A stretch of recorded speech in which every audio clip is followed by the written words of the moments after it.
Charlie, Dad's got to go, buddy. We'll find it. Did it? We'll find it. It'll be behind the toy box. You come here, Daddy's got to go. Okay? Cuddle? See ya, buddy. You have a great day, okay? Okay. Do you want a kiss? Yeah. Love you. Charlie, come here. That's right. You going to have a great day at Kinder? Yeah? I just bought my middle board, but I forget what it's called. Oh, we'll find your medal, okay? It'll be behind the toy box. Yeah. Alright, you have a great day at Kinder. Can I have a kiss, cuddle? Yeah. Mwah. Love you. Bye. Bye-bye.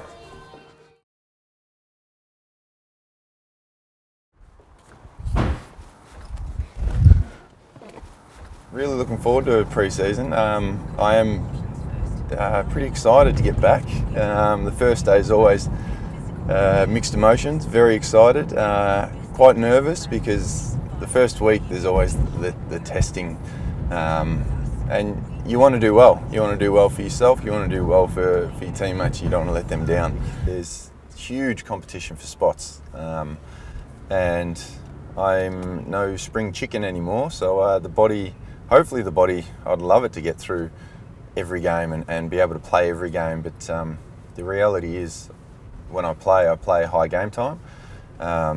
So it might mean that if everything is going well, then it might need to be managed.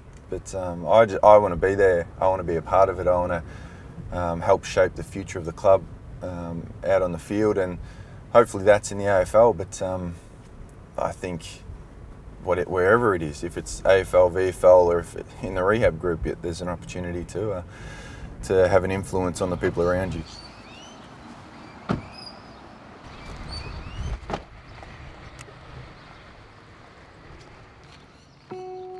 Dale's always been, I guess, a shining beacon of how to get the most out of every little bit of yourself that there is. But also, I don't think there's been a player that I've played with or that's shown as much selflessness.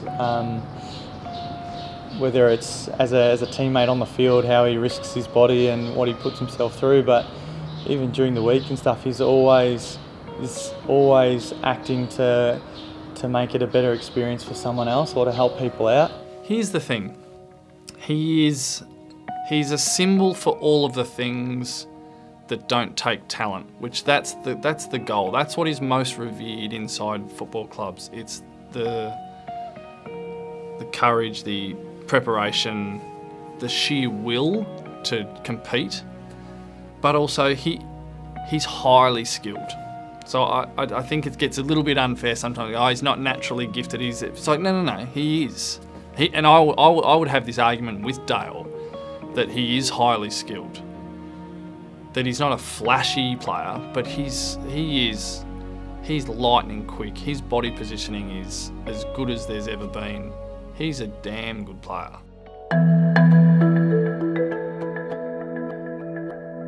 At the end of the year, when we canvassed you individually on who you thought should be in the leadership group, it was pretty clear. There were 4 guys who came to the surface, along with Easton and Marcus. I've spoken, and obviously Dale was mentioned a lot in your recommendations.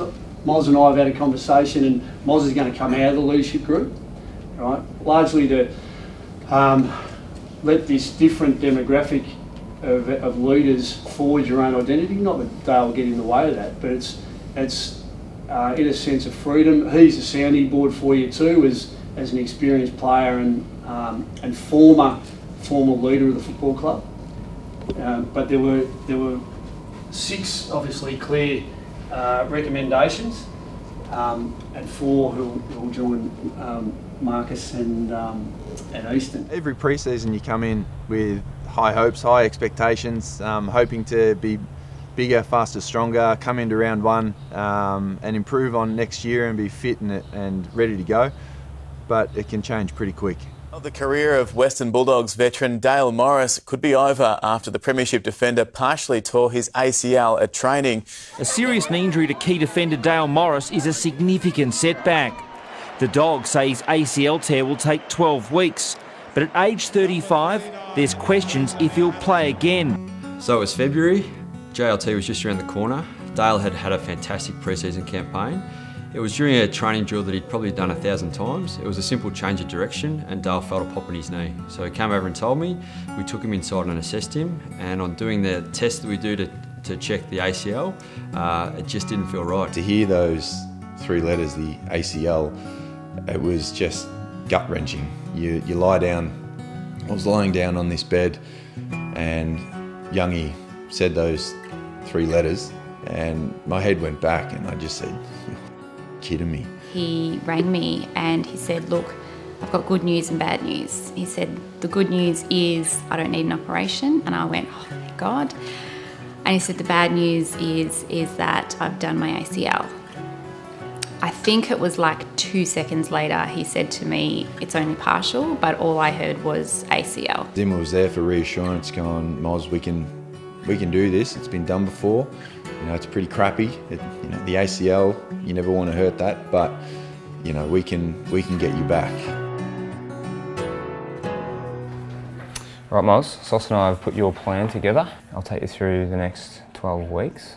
Your date of injury, so that was last Thursday. Yep. You're in the Zimmer splint this week. Is there anything, in this first couple of weeks that I should be avoiding, staying away from, should not do at all? Just as long as you're in the splint, we're sweet. So we've just got to keep that splint on. Well, the times I need to take it off, sharing and stuff like that. So that's when you have to be careful. Because at the moment, I'm a bit paranoid with what I can and can't do because I just don't know enough. The less movement, the better. Yeah, definitely. Yeah. Even when you come out of it, we'll get you strong out there first. Okay. Before taking you down anywhere there. Week 4, strength. That's when we really start to commence strength. So we'll start to really load it, get strong again, and hopefully commence bike as well. And week 4. Yep. Week 8, outside run. Yep. And joining training again. Training, I think we got down for reintegrating into group drills. Week 11. Yep. Week 11, back end of week 11, so close to week 12. Full train with group week 12. Yep. And there's our return to play date. So. And that's all pending on scans, progression, measures. Yep. So yeah, it's 12 weeks, but at least it's only 12 weeks. Oh, it could have been a lot worse, couldn't it? Definitely. So no, that's all right. And if things are going well, you're happy to bring it forward as well? Yeah, 100%. You know that. As long as it's all objective measures based. So if you're ticking off measures, we're definitely happy to have the conversation. So I'll be coming back early then. Let's hope. Our studio guest today is a premiership star for the Western Bulldogs who has endured more than his fair share of injuries. How does it impact your family? You've got 2 young boys. How does it impact them? More than people realise. I've got 2 boys at home, Riley and Charlie, and it's been quite tough on them, and especially my wife, Jem. The worst injury I've had is my broken leg in 2011. Riley was 2.5 when that happened, and it was just such a, it was a really traumatic period of our lives actually. Those 4 weeks when Dale came home and he was in the wheelchair and completely bedbound, it was really stressful. When you consider my days were basically bed, wheelchair, couch, wheelchair, bed, and that is all I could do. It was pretty full on, and that was for quite a long time that I was pretty much useless and a big burden. It was so hard and it was so stressful and it was so physically demanding. I started contracting straight away. The doctor got it under control for 6 weeks. I lived on really strong medication, and then at 32 weeks it just spiralled.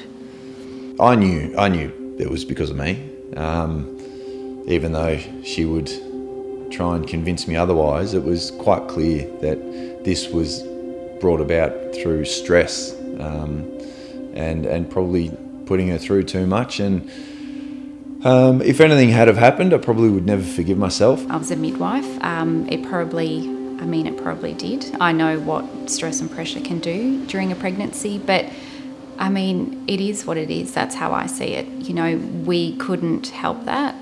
We did the best that we could. And, you know, I've more than moved on because Riley and Charlie, that was Charlie who I was pregnant with, he was fine. Yeah, but I do know that Dale still really carries that. They have had to fight tooth and nail all day. Brave effort by the Suns on the road.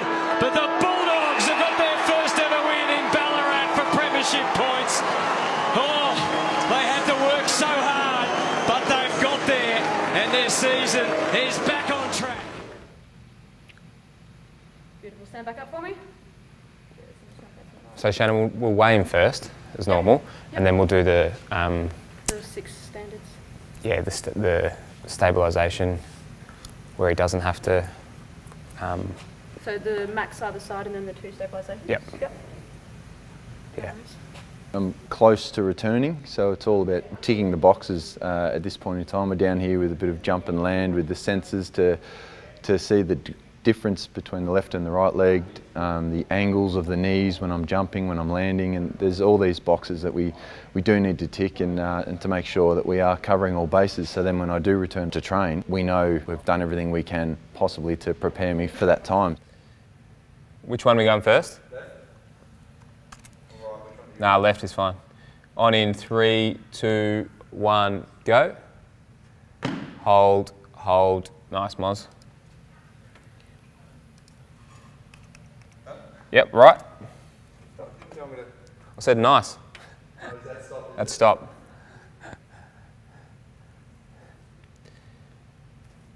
You good? On in 3, 2, 1, go. Hold, hold. Yep, stop. Good. Done, well done. That's it. Mm-hmm. Tomorrow is the, I guess, getting the tick off from Youngie, the specialist, the surgeon, even though he didn't operate or anything. He's the expert in that field. I'll go there with all the reports, all the testing, everything I've done to basically get that final tick. Away you go, join the main group. Let's get the date. So it was 22nd of February. Mm-hmm. So we're not quite the 12-week mark. No, we're 10 weeks. Yep. So there are all the dates, right, injury. So speed work, agility work. Mm-hmm. So you've been into agility for 2 weeks. Yep. Group training drills you started yesterday. Yep, joined in with a couple of training drills. Competitive marking? I've been doing jumping, landing, but we haven't done that. We wanted to wait to get the tick from you. And we're hoping to do full training as of next Sunday or Monday. The thing is, you know, we've done this before. Yeah. And we've been there before. Yep. And Gia will tell you how he felt when he came back, and it worked. So can I have a look at you first? Yep. That all sounds terrific. Let's have a quick look. Wow. You've bulked up beautifully. Now the magic test. Leaning on your elbows. Yep. So you're nice and relaxed. Let the leg roll out. And end point. And barely 1 plus a very firm end point. Happy days. And we'll really challenge it. Nothing. Right, so your clinical examination is 10 out of 10. The science says you're doing good. I've got to hope the coaches agree.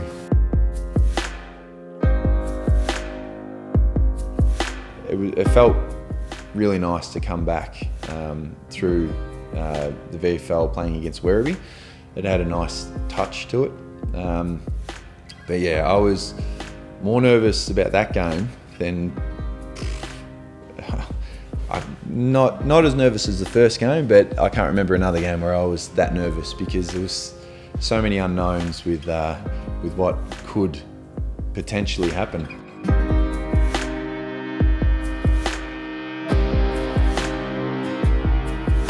During the game, I had a little, I think I twisted and jumped, so it was putting load on, you know, the ACL and the medial and all the rest of it, and it it was a bit sore during the game, and yeah, I think whenever you get any pain in the knee, you do get a bit concerned. You're stable through the ligament. It's just whether it feels stable. The meniscus or the ligaments around the meniscus even are a bit irritable. Yeah. So sometimes you just see like a floating medial tissue. So tighten that Hey, mate. No, it's medium joint line stuff we've had before. Yeah, when did the last time you had this? Well, when I first started running and stuff, and Yeah. there's always that medial stuff that's hanging around. Remember I got a PRP? Yep. Trying to get back out of there. Oh, stop now.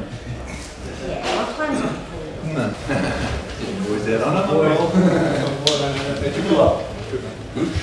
The knee itself felt fine. Stability-wise, felt great. There's some annoying medial stuff going on, so it's, yeah, it was a bit sore throughout the game. But the good positive is that I was able to get through the game with it. First of all, Dale Morris, how's he pulled up from his VFL stint? He's a bit sore, yeah, so unlikely to be considered this week. It's a 5-day turnaround from the VFL, and we'll see how he comes up for Saturday. But yeah, he felt his way through the game, and he's been out for a while, so we've got to make sure that he's totally right before we bring him into the AFL scene. When you're in the 30s, there's a desperation, because a knee operation for a 21-year-old there's a weeks or a months. When you're in your 30s, is that forever? So you go from talking about weeks or months to forever. I was always in a hurry. If they said 8, you'd try to get back in 6. And I don't know, we had a few like that. I don't know if everyone's like that. You'd have to interview a lot of people, but Daniel Cross was like that. Matthew Boyd was like that. Bob was like that. All these guys, and we learnt that from Jono and Westy and Das and Granny, and you know, it's just a love and a passion to get back out and play the game as quickly as possible. Trainers, and not just the trainers, but the people that have been here a long, long time, but I guess the trainers are the ones that stand out most. They do a mountain of work. They're basically here for the players. A lot of them donate their time, volunteer and help out, and they're basically here for us. They're the lifeblood of the club. Trainers like Anissa, Paulie, Frankie, Kev, you know, the list goes on and on. They've been here longer than me. They've seen a lot of players come and go. They've been a part of tons of games. Altogether, collectively, would be thousands of games. So without them, we wouldn't be able to do what we do. Very special weekend, not just because it's Indigenous round, but one of our great stalwarts, Kevy O'Neill, is a trainer in his 350th game this weekend. So 24 years, over 150 debutants. Kevy's fronting up in his 350th. And save your applause, because there'll be a couple of opportunities in a few minutes, but it's a great achievement. I'm going to say a few words, post a little video that Anissa and the trainers have put together. So if we could run the video, and then Moz and I just got a little presentation. I'm standing up here on behalf of everyone to not only congratulate you on 350, but to thank you on 350. Congratulations on such a massive achievement. You're someone who does bleed red, white and blue. They're not just you, but all the trainers, they are the lifeblood of this club. We wouldn't be who we are without you. So on behalf of, in particular, the players, past and present, thank you for the 350 games. Yourself and all the trainers really are there solely for us. You're there to strap our ankles, to give us water, to dob in the opposition, as we saw just then. You're here to make us better players and better people. So we can't thank you enough, and 350 is a huge achievement. And on behalf of everyone, we've signed this very special jumper for you. So I'd like you to come forward and receive the jumper, and thank you and congratulations. Good stuff. Welcome back to AFL Tonight. I'm Julian De Stoop. Thank you so much for your company. Well, certainly hard to watch for any Bulldog fan the second half against Collingwood last Friday night. One man that certainly found it hard to watch was gun defender Dale Morris. Dale, first of all, you're back in the seniors this week. Yeah, I'll be out there this week. Spent a couple of weeks in the VFL. which was good. It's exactly what I needed. Dale Morris, such a quick turnaround, he's incredible. Yeah, it's lightning quick. His reputation continues to grow, doesn't it, as the Iron Man? But yeah, a bit of a surprise. We thought he might be another week, but his recovery has been astronomical.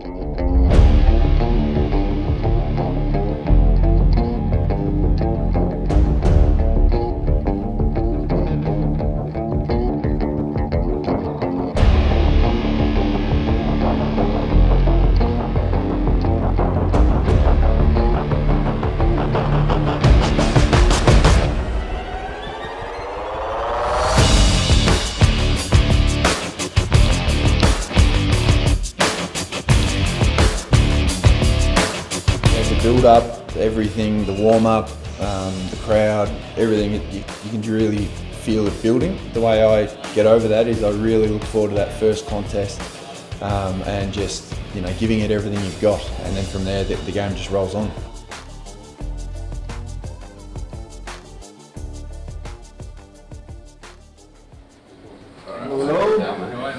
The physios were taking their time. As you can see, they've got a bit of strapping to do. Got to see what's under here.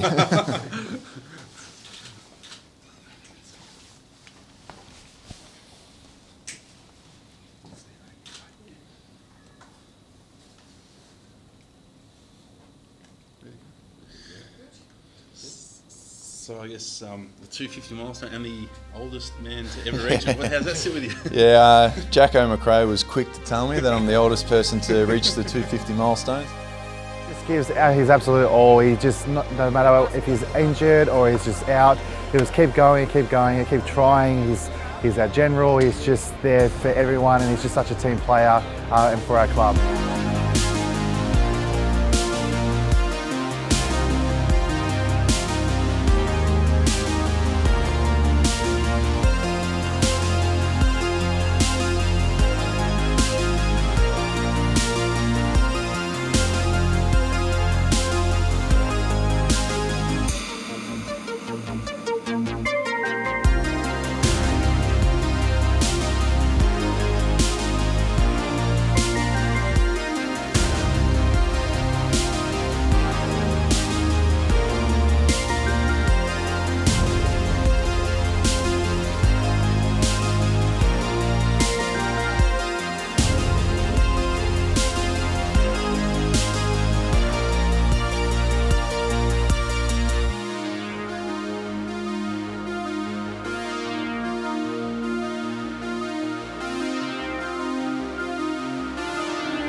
They've done it for the veteran. Bulldogs through and through. And this is one of their most famous. What a win from where they were.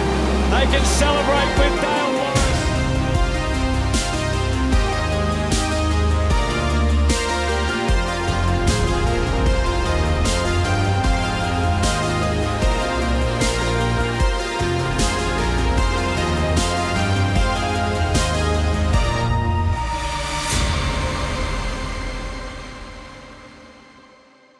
While their focus is on the Demons, the players are also preparing for a challenge of a different kind, one that Dale Morris is a big part of. Behind the smiles of these supporters and their favourite Bulldogs are stories of courage and heartache that come with cancer. I was April last year, 28, got the news, not going to blood.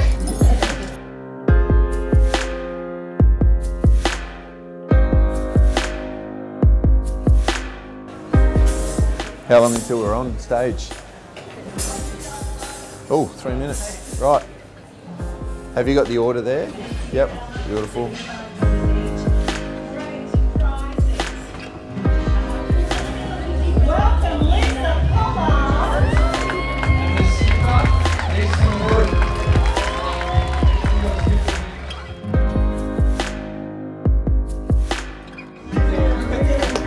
Well done. Joyce.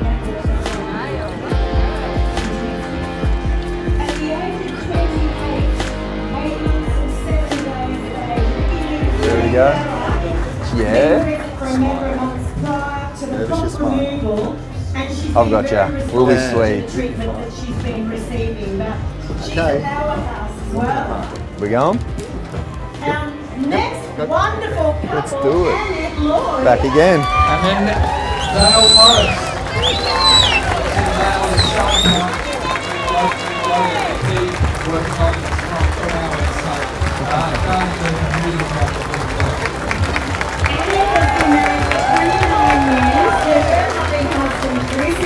Let's do it.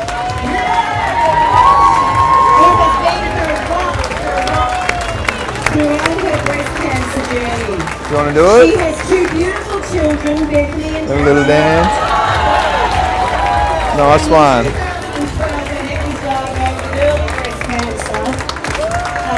Then in 2017, Miss gastric cancer as well. Look back photos. She's really had a few hurdles in front of do her it. in the last 12 months, but she's so grateful and honoured to be here tonight. And we're honoured to have you here tonight. And she wants to thank the amazing medical team. Well done. Good job. Just the one done. No. We've got all three. I just had to fill in for Mitch. Yeah. Good job. Well done. You could do it with any kid. If you sat down 2 contracts, there's one that you sign that this one means you're playing for the Western Bulldogs. This other contract, we haven't really told you about. You're going to break 8 bones. You're going to get concussions. There's a lot of doubt, a lot of stress, a lot of hard work, a lot of pain, but there's also a lot of good. Even if the premiership wasn't in the other contract and they said you've got the opportunity or the possibility to play finals, to play for a great club, to play for guys that you'll know probably for the rest of your life. Now, do you still want to sign this contract? Sign it every day of the week.